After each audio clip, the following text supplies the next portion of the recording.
안녕하십니까, 김종국 박사입니다. 오랜만에 제가 서재에서 여러분을 뵙게 되었습니다. 오늘은요, 앞에 저 달력에 보면은 9월 21일 날 화요일이 추석이네요. 그래서 추석을 앞두고 이 추석이 어떻게 해서 한가위 또 가위 이런 식으로 이름이 붙어지게 되었는가.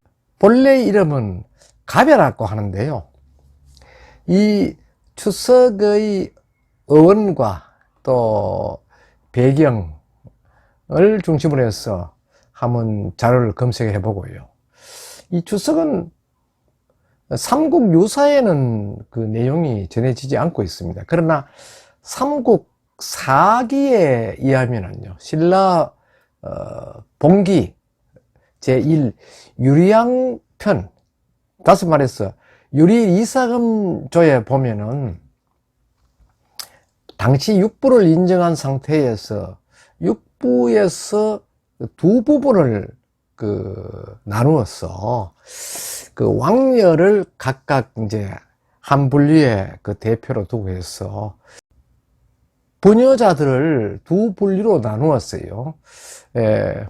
편을 짰다는 것이죠. 그리고 이들에게 이제 길쌈짜기 내기를 했다 하는 그런 기록이 있습니다. 그래서 이제 이 유리 이사금께서 두 사람의 왕녀 책임하에 그 경쟁을 벌이게 되었는데요, 이게 이제 7월 16일부터 음력으로 8월 15일까지 벌여서 마지막 8월 15일에 이제 고사를 해서 평가를 했는데, 그 중에 이긴 사람에게 큰 상을 주고 연회를 베풀어 줬다. 그 연회는 진 편에서 이제 전부 부담을 했다는 것이죠. 이긴 편에서는 가물을 즐기고 유의를 하고 이렇게 했는데, 그 당시의 그 장면을 두고 가배다 이렇게 하였다고 합니다. 그 진편의 여자들은 상대적으로 이긴 편을 격려하고 이긴 편을 위해서 노래도 하고 춤도 추고 이렇게 했는데, 한 여인이 희소라고 음절을 되새기면서 노래를 불렀는데, 그것이 이제 훗날에 희소곡이 되었다 하는 그런 전례가 있습니다. 여기서 남아서 지금까지 전승되는 것이 이제 가배인데, 이 가배는 하나의 가위, 한가위를 의미한다는 것이죠. 그래서 8월 보름을 8월 한가위다, 가위다 이렇게 이야기를 한다는 것입니다. 이것이 훗날 추석으로 이렇게 명칭이 변경되었다 하는 것인데, 추석은 언제부터 이렇게 변경되었는지 기록은 저는 아직 찾지는 못했습니다. 그러나 이 추석은 보편적으로 가을 추자 저녁 석자거든요. 가을을 저녁은 하루를 이제 마감하는 거 아닙니까? 하루에 어떤 큰 일을 거둬들인다는 것인데, 1년 동안 농사 지었는 것을 전부 수확해서 거둬들인다 해서 그 수확으로 인해서 백성들이 전부 넉넉해지고 그로서 풍요로움을 느낄 수 있다 한 그런 의미에서 추석으로 이렇게 명명되지 않았나 하는 것이죠. 그 최초의 기원은 삼국시대의 신라에서 먼저 이것이 기원이 되었다 하는 것입니다. 그래서 보편적으로 문중이나 집안마다 이렇게 달리하고 있는 경우도 있습니다만은, 우리나라의 전통 재래 풍습으로서는 설날과 또 8월 한가위가 가장 큰 명절로 이렇게 알려져 있죠. 이제 그 이유 중에 가을은 넉넉함이 있고 설날은 새로운 한 해를 시작한다는 의미에서 기원적인 의미가 있다는 것입니다. 그렇다면 8월 추석은요, 넉넉한 수확을 거둔 때에 대한 천지신명과 조상님에게 감사의 일을 한다는 그런 강력한 의미를 가지고 있습니다. 그래서 이 추석 때는요, 보편적으로 송편을 하고 또 그 한 해 동안 거둬들인 그 곡식 중에 가장 충실한 것을 골라서 그 조상님 그 제단에 올려서 그 조상님께 그 핵과일과 음식 그리고 술 등을 차와 더불어서 올린다는 것입니다. 이것이 이제 한가위고 추석이고 이를 가지고 또 중추절이다 이렇게 이야기를 한다고 그러죠. 그래서 이 추석은요, 절기는 여름 동안 몹시 덥고 그랬지만 또 이날만은 덥지도 않고 또 겨울처럼 춥지도 않아서 살기가 가장 안 맞는 그런 절기다 해서 옛부터 우리 선조들은 더도 덜도 말고 한가위만 같아라 하는 그런 속담이 정성되고 있다는 것입니다. 그래서 이 한가위가 의미하는 것은 실제로 그 의미는 엄청나게 크고요. 시작보다 하나의 만족, 계획했던 것을 성취했다는 그런 의미에서 한가위는 그 인간들에게 아주 그 부족함을 없애주는 그런 넉넉함을 안겨주는 그런 절기다 이렇게 말씀드릴 수가 있죠. 우리 그 선조들은 전통적으로요, 이 설 명절과 추석절 이 양대 명절을 통해서요, 조상님들의 음덕을 크게 기리는 그런 해입니다. 그래서 여기에 제2에 올리는 여러 가지 제수라든지 또 거기에 바치는 공양물도 그 보통 그 기제사와는 차별화되어 있습니다. 그리고 또 이것은 새해는 아시는 바와 같이 가족끼리 모여서 제일 연장자에게 세배를 하고 또 덕담을 받고 세뱃돈을 받기도 하고 또 바치기도 한다는 것입니다. 그런 측면에서는 한 해 동안 무사 안녕과 한 해 동안 기획했던 모든 것이 오늘 첫날이니까 원만하게 이루어지기를 기원하는 그런 제가 되고, 또 추석은 앞에서와 같이 이를 마무리하고 거둬들이는 어떤 기쁨, 즐거운 만족감을 신과 더불어 함께 기뻐한다는 그런 일입니다. 그래서 보편적으로 우리는 이 명절 때만 되면 조상님에게 제를 올리고 일을 하고, 그 밖에도 이제 양 부모님의 4대 봉제사를 이렇게 모시게 되는데, 오늘은 이 추석절을 앞두고 기년제 형식의 어떤 의미보다는 조상님을 선양하는 기제사에 등장하는 충문, 이 충문은 어떤 의미를 갖고 있는가 하는 것을 간략하게 살펴보는 그런 시간을 갖고자 해서 제가 명절을 앞두고 이 자리에 잠깐 앉았습니다. 잘 아시는 바와 같이 이 기제사에는 가장 중심이 되는 것이 바로 그 독축입니다. 독축이라는 것은 축을 읽어내린다는 것이죠. 축은 뭐냐 하면은, 축은 조상님한테 드리는 하나의 메시지입니다. 감사의 메시지도 있고 또 발언하는 메시지도 있습니다. 여기에는 두 가지 의미가 부여되어 있는데, 전체적으로 독축에는요, 바로 조상님에게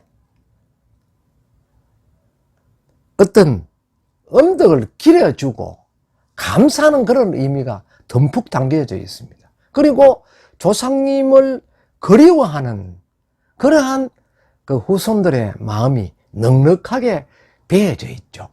그래서 충무는 아무리 제사상에 제수가 진수성찬이라 하더라도 제주가 충문을 넉넉하게 적고 또 읽지 못하면은 그 제사는 성대한 제사가 아니다 하는 그러한 고사도 있습니다. 바꾸어 말하면은 이 세상사 모두는요, 아무리 자기가 잘났다 할지라도 상대에게 배려하고 말 한마디로 청량빛을 갚는다 하는 그러한 진솔한 마음이 우러나야 한다는 것입니다. 그것이 바로 성대한 제사가 된다 하는 그런 기록을 찾아볼 수가 있습니다. 충문의 그 문장 구성은요, 어딘가 모르게 절절한 어떤 효가 묻어나 있습니다. 이 효는요, 한마디로 말해서 조상님에게 드리는 어떤 그리움, 조상님에게 대한 애우, 이것이 아주 진정성 있게 그려져 있다는 것입니다. 그런 측면에서 이 충문은 가장 중요한 의미를 갖고 있다, 이렇게 말씀을 드릴 수 있죠. 그래서 오늘은 이 충문의 한 부분 한 부분을 살펴보면서 이 충문의 용어, 특히 이 사자성어입니다. 거의 대부분이.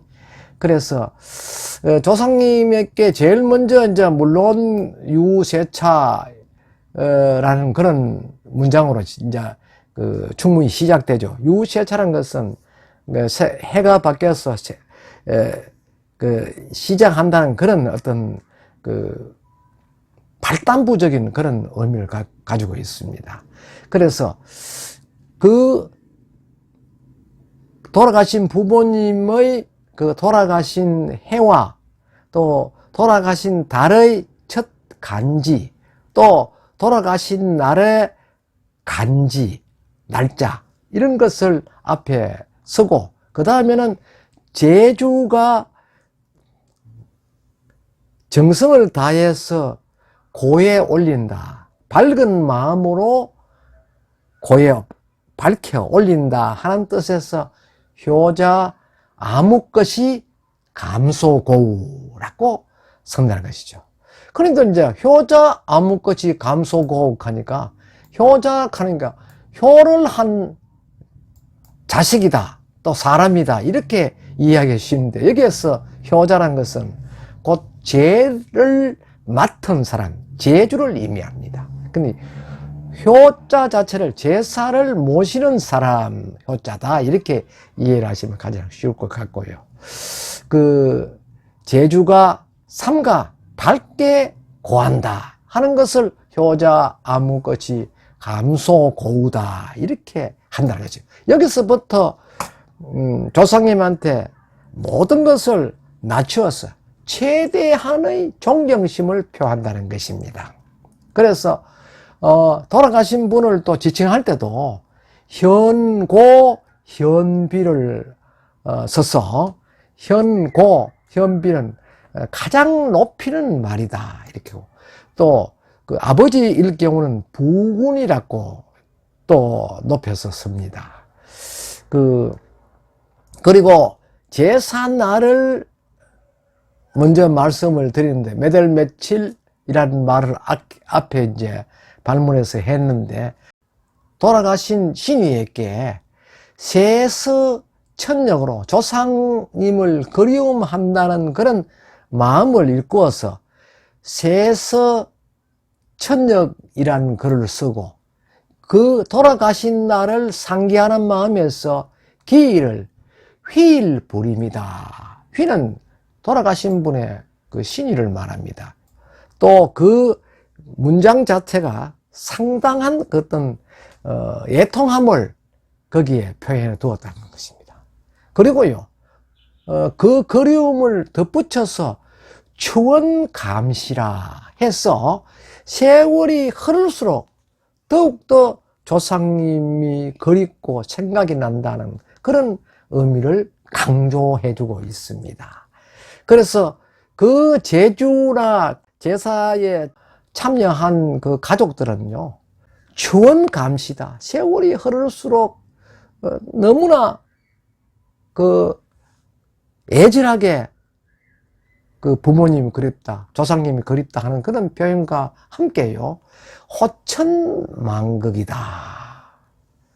그리움이 지쳐서 어찌할 바를 모르겠다 하는 그런 의미를 가지고 있고, 어떤 경우도 불성영모라 했어요. 넓고 하늘 같은 분이다. 조상님을 넓고 하늘 같은 분으로서 그 음덕을 기려주고 있습니다. 그런 어른에게 바친다 하는 뜻으로 근이 청작서수라 했다. 이에 청작서수, 정성을 다해서 맑은 술과 음식으로서 공신전언이다. 공경하는 마음으로 죄를 봉행한다 하는 그런 말을 남기고, 또 어떤 경우는 충문에는 보면 유시보우다. 신께서 도와주는 데 대해서 내가 있었다 하는 그런 의미, 또 신뢰신유라든지 세천일제라든지 예유중재라든지 또 이자 상로 등의 용어를 쓰기도 합니다. 그리고 이제 마지막 종결문에서요, 상향이다 이렇게 하죠. 근데 부디 이렇게 조상님 음덕을 기리오니 부디 저희들 마음을 헤아려서 음식과 술과 전 이런 정성을 다한 제수를 흠양하시옵소서 하는 그런 간절함을 이 상향이란 뜻에서 담겨져 있다는 것이죠. 그래서 이제 한 번 더 의미를 다시 되새겨보면요, 유세차라는 것은 애절한 마음을 여는 문장으로서 해를 맞이한다는 의미를 부여하고 있다는 것입니다. 그러니까 이것은 곧 이제 한 문장, 이 사단 구조를 말하면 발단부에 속하는데, 여기에는 애통함을 실은 그런 해를 맞는 첫 문장으로서 문장의 첫 머리를 엽니다. 이어지는 그 간지 부분에서는요, 명확하게 그 돌아가신 어른들의 그 날짜와 또 그때의 그 초하루 삭, 그리고 이후에 그날 돌아가신 그날 기일날의 날짜를 쓰고 간지를 쓴다는 것이죠. 그래서 기제사는 이 충문 자체가 사실 모든 기제사의 진흥순입니다. 이게 충문에 의해서 죄가 이루어지죠. 그리고 이 충문도요, 보편적으로 이제 읽는 것을 독축이라 하는데, 제주가 직접 읽는 경우도 있고, 제주가 읽지 못해서 다른 분이 대신해서 읽어주는 경우도 있습니다. 그래서 기제사는 뭐 보편적으로 제주가 읽는 것을 원칙으로 하고 있다는 것이죠. 그럼 이제 이 제의 자체는요, 잘 아시는 바와 같이 이 제의가 다른 의미가 없는 것입니다. 조상님을 선양하고 위선성하면서 저희도 조상님과 같은 그런 모습으로 살아가겠다 하는 다짐, 그리고 또 모든 사람들에게 거울이 되겠다 하는 그러한 조상님과의 무언의 메시지를 서로 그 공유하는 그러한 공간이 바로 제2의 공간입니다. 그리 함으로 인해서 후손들도 그를 보고 또 따름으로 인해서 이 우리 고유의 전통 민속이 대를 이어서 계속 전승되고 있다는 것입니다. 우리나라가요, 특히 또 우리 민족이 오늘날까지 이와 같은 전통 문화, 전통 축제 속에 효와 충이 가득하였기 때문에 반만년의 찬란한 민족 문화의 정체성을 이루어 놓지는 않았나 하는 그런 생각이 문득 드는 하루입니다. 모쪼록 오는 2021년 신축년 추석을 즐겁게 보내시고 또 조상님 음덕으로 복 많이 받으시고 하시는 일이 모두 잘 되시기를 기원하는 바입니다. 감사합니다.